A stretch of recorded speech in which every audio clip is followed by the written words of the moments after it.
Na zemljevidu Slovenije pomeni 2/3 centimetra razdaljo 10 kilometrov. Koliko je zračna razdalja med Mursko Soboto in Novo Gorico, če sta na zemljevidu narazen za 14 centimetrov? Kaka lepa naloga. Medpredmetna povezava. Se pravi, 2/3 kilometra pomeni 2/3, centimetra.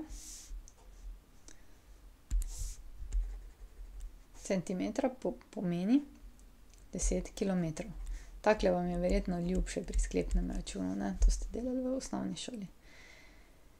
Zanima nas, če je tule 14 centimetrov zračne razdalje med Mursko Soboto in Novo Gorico, koliko je to kilometrov.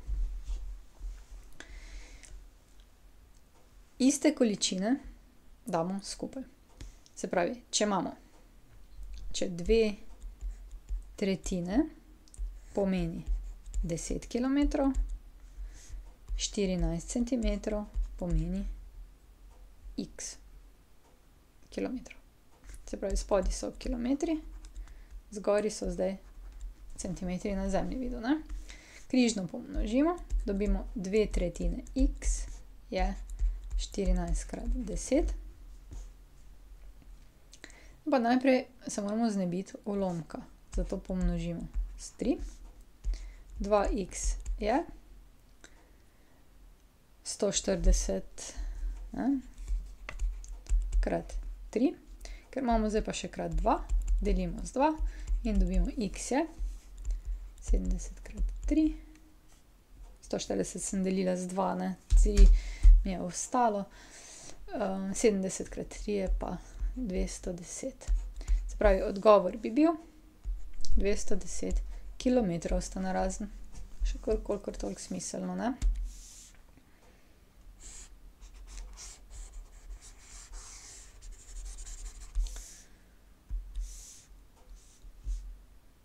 Sto 80 moramo razdeliti, to je 6. naloga, se pravi 8 proti 1 proti 3 moramo razdeliti 180. To smo rekli tako, pogledamo vse tole in seštejemo. 9 pa 3, 12. Ja? 8 plus 1 plus 3 je 12.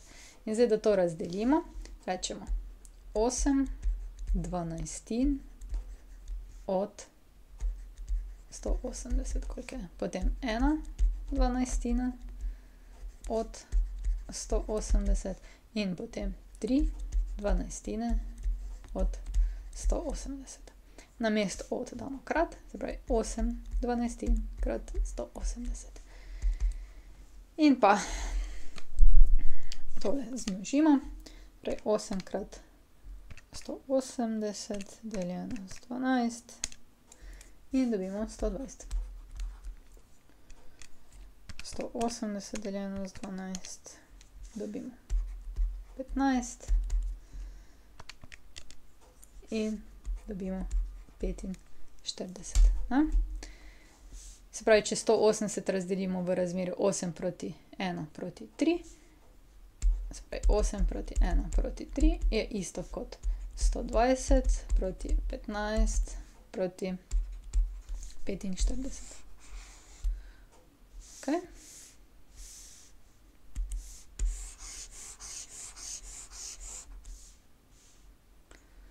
In pa še dve naloge so nam preostale, in sicer 7.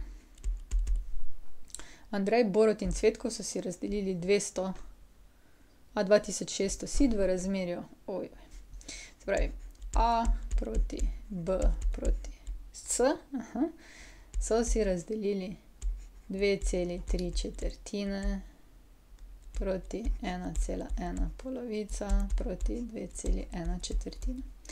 Zdaj vsi tisti, ne, ko na pamet malo to računate. Jaz vas občudujem sicer, ampak takoj, ko pa nimate več 2 plus 1 plus 4, je pa veliko težje videti, s čim delimo. Se pravi, ko imamo enkrat malo bolj zapleteno razmerje, je postopek v bistvu kar pravi.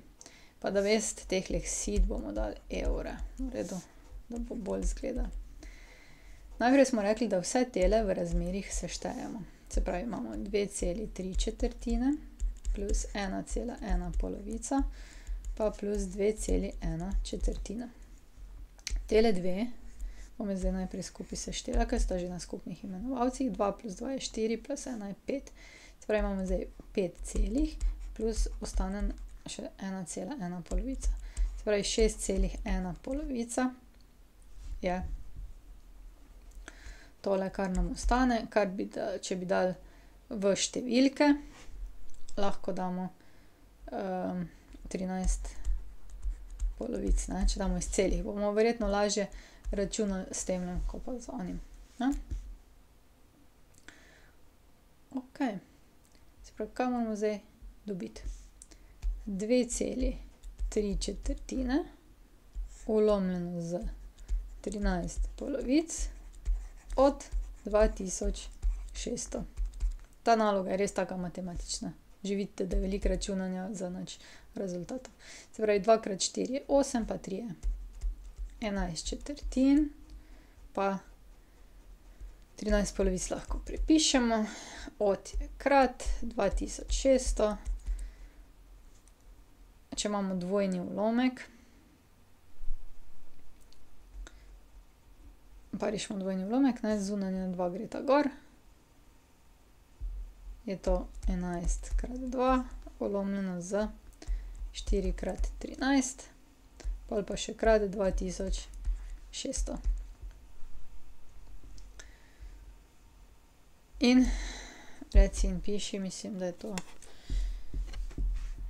kar lep rezultat. Če tole pokrajšamo s tem, dobimo 200. 4 pokrajšamo z 2, pa z 200 dobimo 100. Se pravi, dobimo 11 krat 100 in je 1100. Prvi dobil, ne? Zdaj pa za drugega. Malo mi je prostora zmanjkalo. Pa bom rekla zdaj, tole bomo rekli takole, 1100, pa si bomo zapolnili, pa bomo ostalo malo pobrisali, v redu? Vi pa kar pišite naprej, da. Tako, zdaj bom pa z rdečo naprej za eno polovico. Se pravi, nas zdaj zanima 1,1 polovica, pa 13 polovic od 2600 evrov. Tu, zakaj so tukaj tako zoprne številke, ne? Oziroma niso tako lepe. Čeprav vsaka številka je številka, ne? 3 polovice od 13 polovic od je krat 2600. Zato bi jaz rekla, da ne morete na pamet. Zato, da morate iti po postopku. To bi jaz tako rekla, zato mislim, da je ta naloga. 2 krat 3 je 6, pa 2 krat 13 je 26, ne, dvojni ulomek smo zdaj razširili, krat 2600, 26 pa tole se pokrajša je 100 in dobimo 600. No, sej, tako grozne številke tudi niso, proti 600. In pa, zdaj bom tole spet zbrisala, ne. In bomo pa še z modro, še za zadnji tale delež, 2,1 četrtina. Ulomljeno z 13 polovic od 2600. Moramo zračunati. A bi lahko to kako drugače, da ne bi vsemi temi ulomki se spet lomili? Ja, pa vedite, da bi lahko. Lahko rečemo 2600 minus 600, ko smo jih razdelili že ta drugemu, pa minus 1100, ki smo jih razdelili ta prvemu. Če to vidite lahko, če ne pa pač tako. Minus 600 je 2000, minus 1000 je 1000, minus 100 je 900. Se pravi, 900 evrov dobi pa tisti zadnji, ne? Ok. To, no, zdaj, če ste to znali, potem mislim, da tale 8 sploh brez veze, da sploh jo rešujemo, ker ste bili pravi profesionalci že z njo. 8 je pa tak. Razdeli polni kot, 360 stopinj, v razmerju na 3 kote. Recimo bomo dali alfa proti beta proti gamma je 2 proti 3 proti 4. Ja, če hočemo tole razdeliti, moramo najprej dobiti, koliko je cela ta vrstica, ne. Se pravi 2 plus 3 plus 4, to je 9. In potem dobimo pač en del od tega, ne. Se pravi, zdaj rabimo 2/9 od 360. Od nadomestimo skrat, 9 krat 360, 9 pa 360 se pokrajša, to je 2 krat 40 je 80. Kar v redu. Zdaj pa rabimo še 3/9 od 360. To so zdaj 3/9 krat 360, počrtamo, je 40 in je to 120. Spet bi lahko isto, ampak ker se tule tako lepo izide, bomo dali pa kar 4/9 od 360. To je 4 krat 360 pa 9 se pokrajša in dobimo 40 in dobimo, da je to 160, ne. Kaki so zdaj koti? Alfa je 80, beta je 120 in gama je 160. Če smo prav računali, bi vse tole skupaj prišli 360. Pa kaj če? Itak, da smo, ne. In to je bila domača naloga iz razmerja in sorazmerja in vsega tega. Se vidimo. Prišli smo do konca. Če želite ali morate videti več, si poglejte na moji spletni strani ninarazlaga.si ali pa se naročite na moj YouTube kanal. Se vidimo.